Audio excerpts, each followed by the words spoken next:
ஓம் நம சிவாய. தெய்வத்தின் குரல் முதல் பகுதி. சம்பு சங்கரர் ஆனார் என்ற அருளுரையின் தொடர்ச்சியை இந்த பதிவில் பார்க்கலாம். வைசாக சுக்லபக்ஷ பஞ்சமி ஸ்ரீ சங்கராச்சாரிய சுவாமிகளின் அவதார தினம். அப்பொழுது நட்சத்திரம் சிவபெருமானுக்குரிய திருவாதிரையாகவோ அல்லது ஸ்ரீ ராமனுக்குரிய புனர்வசுவாகவோ அமையும். ஸ்ரீ ஆதிசங்கர ஜெயந்தியானது மற்ற ஜெயந்திகளை விட பெரிய புண்ணிய காலம் என்று நான் நினைப்பது வழக்கம். இப்படி நான் சொல்வதற்கு உங்களுக்கு இரண்டு காரணங்கள் தோன்றலாம். நம்முடையது என்ற அபிமானத்தால் சொல்கிறேனோ என்பது ஒன்று. இப்போது பேசப்படும் விஷயம் ஸ்ரீ சங்கர ஜெயந்தி ஆதலால் அதை சற்று உயர்த்தி பேசுகிறேனோ என்பது இரண்டாவது. இந்த இரண்டும் இல்லாமல் வேறு ஒரு முக்கியமான காரணத்தாலேயே ஸ்ரீ சங்கர ஜெயந்தியை சர்வ உத்கிருஷ்டமான புண்ணிய காலம் என்கிறேன். அது என்ன காரணம்? ஸ்ரீ சங்கர அவதாரத்துக்கு முன் வைதிக மதம் ஆட்டம் கண்டபோது அதுவரை வேத புராணங்களால் விதிக்கப்பட்ட புண்ணிய காலங்கள் எல்லாம் தத்தளித்தன. ஒரு மதத்தில் நம்பிக்கை போனால் அந்த மத பண்டிகைகளை யார் கொண்டாடுவார்கள்? வேத தர்மத்துக்கு ஆபத்து வந்தபோது அம்மத பண்டிகைகள் எல்லாவற்றுக்கும் ஆபத்து வந்துவிட்டது. அப்போது ஸ்ரீ சங்கர ஜெயந்தி நிகழ்ந்ததால் தான் அந்த புண்ணிய காலங்கள் எல்லாம் மீண்டும் நிலைநிறுத்தப்பட்டன.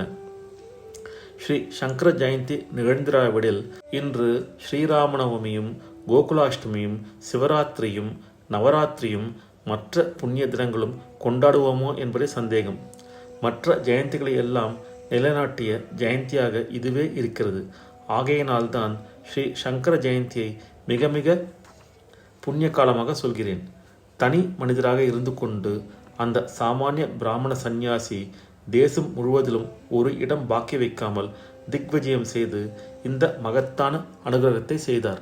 திக்விஜயம் என்றால் அவர் செய்ததுதான் திக்விஜயம். ஸ்ரீ ஆச்சாரியருடைய திக்விஜய மொழிமையை கேட்டதற்கு பிரயோஜனமாக நாம் அனைவரும் நம் மனத்தில் உள்ள அசற்றுத்தனங்களை போக்கி நமக்குள்ளே நாமே திக்விஜயம் செய்ய வேண்டும். பஜகோவிந்தத்தில் ஆரம்பித்து பரமாத்ம தத்துவத்தில் முடிவது ஸ்ரீ ஆச்சாரியரின் உபதேசம். ஒன்றும் தெரியாவிட்டாலும் பரவாயில்லை, கோவிந்தா கோவிந்தா என்று சொல் என்று பஜகோவிந்தத்தில் சொல்கிறார் ஆச்சாரியாள்.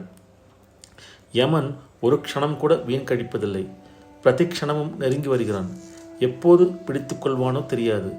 கோவிந்தன் காலை கட்டி கொண்டால்தான் யமனால் நமக்கு பயம் இல்லை என்கிறார். எப்போதும் கோவிந்தா கோவிந்தா என்று சொல்லி பழக வேண்டும். எப்படியும் போஜனம் செய்கிறோம். அதோடு சாப்பிடுகையில் கோவிந்தா கோவிந்தா என்று சொல்லிக்கொண்டே உண்டால் அந்த மனோபாவத்துடன் உள்ளே போகும் அன்னம் ஆத்ம தியானத்துக்கு அனுகூலம் செய்யும்.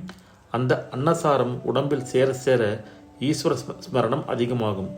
நாம் என்றைக்கும் போஜனத்தை நிறுத்தப் போவது இல்லை.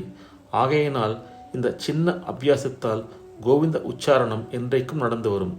கோவிந்த உச்சாரணத்துடன் சாப்பிடுகையில் மற்ற விஷயங்களை பற்றி பேசுவதை நாமே நிறுத்திவிடுவோம். கண்ட வஸ்துக்களை கோவிந்த நாமத்துடன் சாப்பிடக்கூடாது என்ற கட்டுப்பாடும் வரும். சித்தம் சுத்தமாவதற்கு ஆகாரம் சுத்தமாயிருப்பது மிக அவசியம். பல இடங்களில் பலவிதமான வஸ்துக்களை தின்னுவதே இன்றைய மனக்கோளாறுகளுக்கும் ஒழுக்க குறைவுக்கும் ஒரு முக்கியமான காரணம். ஆச்சாரியால் மகிமை கேட்டதற்கு அடையாளமாக இப்படி சின்ன சின்ன விஷயங்களையாவது அனுஷ்டானத்தில் கொண்டு வர வேண்டும். எல்லோரும் காலையில் சிறிது விஷ்ணு ஸ்மரணம், மாலையில் சிறிது சிவஸ்மரணம் செய்ய வேண்டும். இரவில் தூங்கும் முன்பு அம்பாளை பிரார்த்திக்க வேண்டும். அன்றைய தினம் ஆத்மக்ஷேமமாகவோ பரோபகாரமாகவோ ஜீவகாரண சேவையோ ஏதேனும் செய்தோமா என்று ஆராய்ந்து பார்க்க வேண்டும். அம்மா, இன்று வரை நான் செய்த தப்புக்களை மன்னித்து நாளிலிருந்தேனும் இந்த தப்புக்களை செய்யாமல் இருக்க ரட்சிப்பாய் என்று காமாட்சியை மனமுருகி வேண்டிக் கொண்டு தூங்க வேண்டும். இன்று நம்மிடையே இப்படிப்பட்ட சிறிய பெரிய அனுஷ்டானங்கள் பலவும் ஞாபகம் காட்டுகிற அளவுக்காவது வந்திருப்பதற்கு காரணமான ஸ்ரீ ஆதி ஆச்சாரியாலை என்றைக்கும் மறக்கக்கூடாது. நவராத்திரி கோகுலாஷ்டமி போல் ஸ்ரீ ஆச்சாரிய ஜெயந்தியை கோலாகலமாக கொண்டாட வேண்டும். ஆச்சாரிய பாதுகையை தினமும் பூஜிக்க வேண்டும். ஸ்ரீ ஆச்சாரியால் அனுகிரகத்தில் சகல மங்களங்களும் உண்டாகும். ஓம் நம சிவாய. சம்பு சங்கரர் ஆனார் என்ற தலைப்பில் மகாபெரிவா அருளிய உரை இத்தோடு நிறைவுற்றது. அடுத்த பதிவில் மனித பிறவையும் வேண்டுவதே என்ற தலைப்பில் மகாபெரிவா அருளியதை கேட்போம். ஓம் நம சிவாய. ஹரஹர சங்கர ஜெய ஜெயசங்கர. காஞ்சி சங்கர காமகோட்டி சங்கர.